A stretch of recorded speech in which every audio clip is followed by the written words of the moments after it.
Hey guys, Mr. B here again and bringing another math video. This one on one that I find students I can't speak English.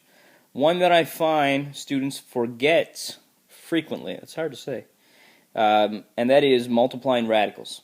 So really there's the only thing you need to remember for multiplying radicals is you multiply what's outside and then you multiply what's inside. So let me show you in general the rule. So if you have something like a root x, so that's like, an example of that would be 5 root 2 or something like that, times b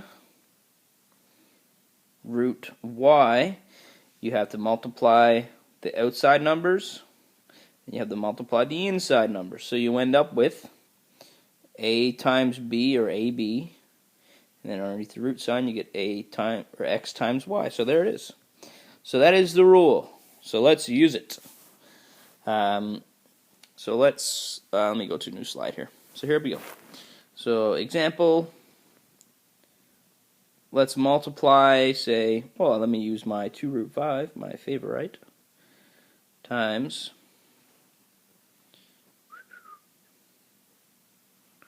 3 root 10. Alright, so first things first, multiply what's on the outside. So 2 times 3, and then 5 times 10 on the inside. So let's see, 2 times 3 is 6, and then 5 times 10 is 50. Last time I checked. So there it is. When you multiply those two, that's what you get. Now I know what your teacher is going to say, that is not simplified, so you need to make sure that you can simplify that. So you got to think about root 50. So this is one of the things about root signs, you got a radical unit or something, that you need to sort of keep in mind all the stuff that you learned before. Like you need to know how to simplify from this is called an entire radical. That's what the grade 10 curriculum calls it anyway.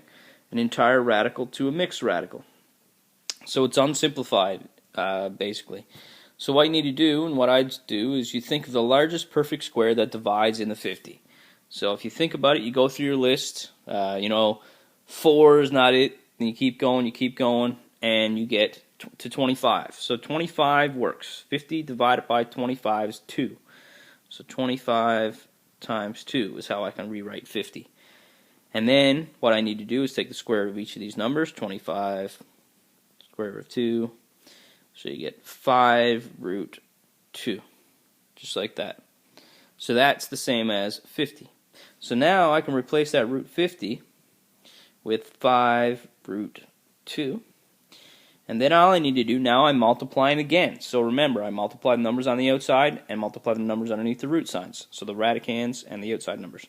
So there's no radicand for 6, so it's just 6 times 5, 30 root 2. So there it is. That's a perfect example of a good test question in a radical unit. All right, let's do one more that comes up quite frequently. Let's do this guy. So 5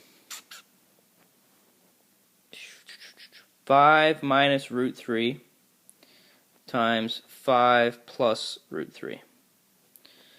So this is special. You might know why, and that's important. But I'm going to go through it anyway. Then we can talk about how we could sort of do it after. So you might know different ways of doing this. You might know FOIL. That's what I like. You might use distribution. If you use distribution, that's fine. I'm going to do FOIL, which is first outside, inside, last. So first 25 outside plus 5 times root 3 is just 5 root 3. Remember, underneath, outside, so there's just 5 times root 3 is just 5 root 3. Then inside, I have 5 times negative root 3, so minus 5 root 3. And then I multiply the last guys, so negative root 3 times positive root 3 is negative root 3, negative root, and underneath 3 times 3 is 9. So you notice something special happens here. You get these two guys in the middle here, and they cancel out. So, because they're exactly opposite, so they're gone. Just like that. So then I have 25 minus root 9, of course, is 3. And that leaves me with 22. So what you'll notice about these guys is these guys are sort of opposite of each other. What we call this is the conjugate. So how do you say it? Conjugate. It's conjugate. So anytime you multiplying these two guys like this, where the only thing that's different about them is the sign in between the two numbers, all you need to do is fla, first, last. Because the inside part doesn't really matter, because it always cancels. Now, if you're not sure, you can't remember, do FOIL and watch it cancel. But if you remember that these are conjugates, all you do is first, last, fla. Alright? Some people will call it a squared minus b squared. So you square this guy, square that guy, so separate them by a minus sign, basically. But I like to remember fla, first and last. So I hope this helps. Conjugate is important for rationalizing and in calculus limits and stuff like that. So hopefully this helps. Got any questions? Feel free to ask. I will answer. Good luck, guys. See ya.